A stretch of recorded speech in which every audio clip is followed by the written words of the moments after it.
There she goes again, Alexandria Ocasio-Cortez challenging the CEO of Wells Fargo on a couple of issues. Let me go to the Washington Post here to tell you what one of them is, and then we'll show you a video from her.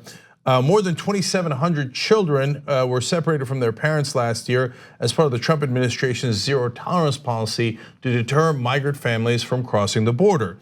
And what Ocasio-Cortez challenged Wells Fargo on is, you guys financed those detention centers, so you basically financed caging those kids. And to give you a sense of how bad it is, the US deported about 430 parents without their children, and at least 200 of them still remain separated. So they're in those cages and we don't know where their parents are. So that's your background and context. Now here's Ocasio-Cortez with the CEO of Wells Fargo. One question, why did Wells Fargo finance this pipeline when it was widely seen to be environmentally unstable? Again, the reason that we were one of the 17 or 19 banks that financed that is because our team reviewed the environmental impact and we concluded that it was a risk that we were willing to take. A risk they were willing to take. So we're going to come back to that risk because she's got a great tweet about it, and I want to let everybody weigh in here. But understand the theme that AOC is driving towards in both lines of questioning. You guys are making choices at Wells Fargo about what to invest in, what to finance, including the cages that we put the kids in, and this pipeline in North Dakota, which often leaks, and even if it didn't leak, brings the worst oil in the world through our country and contributes to climate change. You made those choices. That's why I'm asking you about it. Wells Fargo, of course, not alone in making those sorts of decisions. It's interesting. Tim Sloan, who got paid $18.4 million last year for making those sorts of choices, continuing to preside over that, talks about 17 or 19 other banks. That doesn't actually change the fact that people, when they deposit money in these institutions, that also commit a ton of extra crimes along the way. Wells Fargo, in particular, has a laundry list like longer than Manafort's of all the types of fraud and crimes they've committed over the years, and they've paid bailouts for. They've gotten bailouts for, they've paid settlements on, and people fund that. We fund that. There are banks that don't do that. There are banks like Aspiration Bank that actually actively says, we do not invest your money without your permission or at all in any sort of fossil fuel negative types of projects. We don't do that. We give 10% to charity. There are ways to choose to use money and not create additional funding for these institutions that truly don't care. Do not care beyond what he said, the financials of the trade, of the deal, with what it actually does. Yeah, well, also I read the article and it talked about how when she challenged him on the cages in these facilities, and he said, I didn't know about that, or he basically distanced himself from it. And it's interesting because if you and I or any of us wanted to get, wanted to add a bathroom to the house, when you're going for the loan, you got to say there's a home equity loan, this is what I'm going to do with it. So they should know what's going to happen here. And the fact that there's this whole turn away from calling it cages, and the administration is trying not to call it cages. And what is it? It's a one-bedroom condo with bars as a door. I mean, what are we going to call this? Right. What are we going to call it? Right? It's cages. Let's call it what it is. Right. And then you can rectify it. You can sit there and go, you know what? Even if, let's say the guy says, look, I'm so high up, I didn't know it, but we're going to do something about it. You should do something about it because it's atrocious. It's as Americans, we should all be right and left. We should be highly bothered by this, that they are cages. Let's call it what it is. Don't pull a Kristen Nielsen and try to get out of it by saying, I didn't know the detention centers were going to have cages, put kids in cages. Well, they did, so do something about it. So look, I still call myself a capitalist. We talked about it earlier in the show. I think the labels have very little meaning to begin with, but this is the downside of capitalism, where the guy comes in and says, yeah, but I made money. So the moral downside is your problem, not really my problem. And in fact, that leads to Ocasio-Cortez's tweet on this. She said, the CEO of Wells Fargo said they chose to finance the unstable Dakota Access Pipeline over Standing Rock Sioux objections because the bank determined that it was, quote, worth the risk. To whom? DAPL has leaked at least 5 times, and we, the public, are left to pay for cleanup and destroyed land. See, that's exactly right. Naomi Klein was on the show, and she has the best saying on this that I repeat often. What are they doing? They're privatizing the gains and socializing the costs.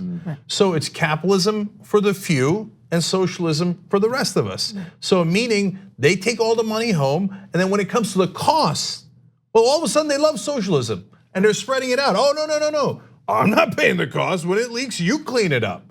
But wait a minute, you made all the money from it. You didn't share that money with us. All of a sudden you were a capitalist when it came to making the money. But when it comes to actually paying for your mess, all of a sudden go, it's socialism. Socialism, let the government pay for it. Well, that's the citizens of North Dakota and the federal government, et cetera, and that's not fair. And by the way, they then used the cops in North Dakota as the Pinkertons to crush the protesters, and the protesters were right. They were trying to look out for the citizens of North Dakota. And the environment around there, and again, it's also individuals in the country that are financing this as well. So we're socializing the expenses, the losses, the environmental losses, the individual losses, the incarcerations that happened around those protests, all of that occurs. But we're also, as people, involved in a system that is financing the decisions, the project that makes people like Tim Sloan multimillionaires, that makes these institutions act beyond responsibility to the very people, the country at large, yes, taxpayers, yes, the idea of what government cleans up for them, yes, but also the way in which they appropriate money that people give them to use through their banking services that are also include criminal activities, if you're looking at Wells Fargo and some of these as well, without any say as to how that money gets spent. And that's also an incredible flaw in the system. So we are financing so much of what Tim Sloan and these other guys make by virtue of how the financial system is set up. And we can, at the very least, move away from those large institutions, and at least if we do banking, do it with places that don't not care about caging children and don't not care about what happens when pipelines leak into the soil. Well, it's a shame that it takes us to do that. As you were saying, it's capitalism. Money talks, right? Once the advertisers move away, once the customers leave, then they wake up. How does that guy sleep with himself at night when he knows that this is what the money's being used for and he's going home with the 18 million? I often wonder that. Wouldn't it have been refreshing if when she approaches him with the question, he goes, listen, you know what?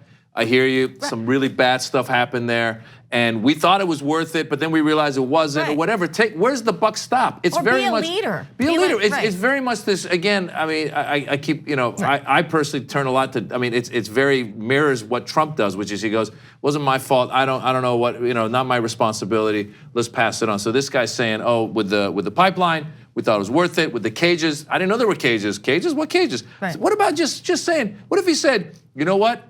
Yes, the pipeline is a bad thing. I'm going to do something about it. We'd all be jumping.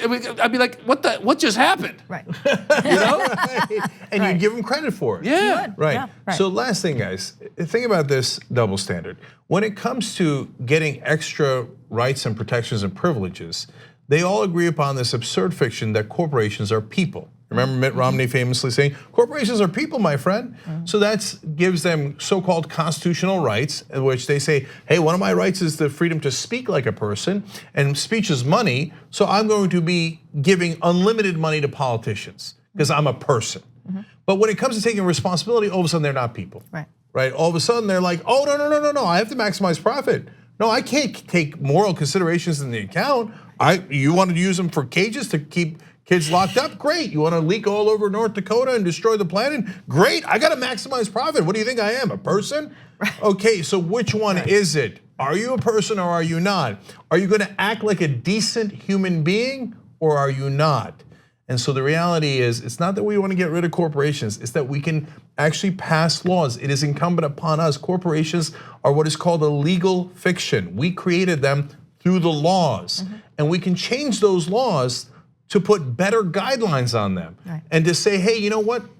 You should maximize profit, but that is not your only mandate. You also have to care about citizens, stakeholders, constituents, different sets of people, and humanity. You actually have to care about humanity. We could ask them to do that. We're choosing not to. Then we shouldn't be surprised when they buy off our government, when they maximize profit at all the cost to the rest of us. In reality, they took home all the gains, but all those oil companies, they caused climate change, they've caused all these leaks, the banks have financed all of it, and when it comes time to pay those costs, they should also be a huge part of that. Thanks for watching this free clip of the Young Turks. Don't forget to become a TYT member today. For more exclusive content, join now at tyt.com/join.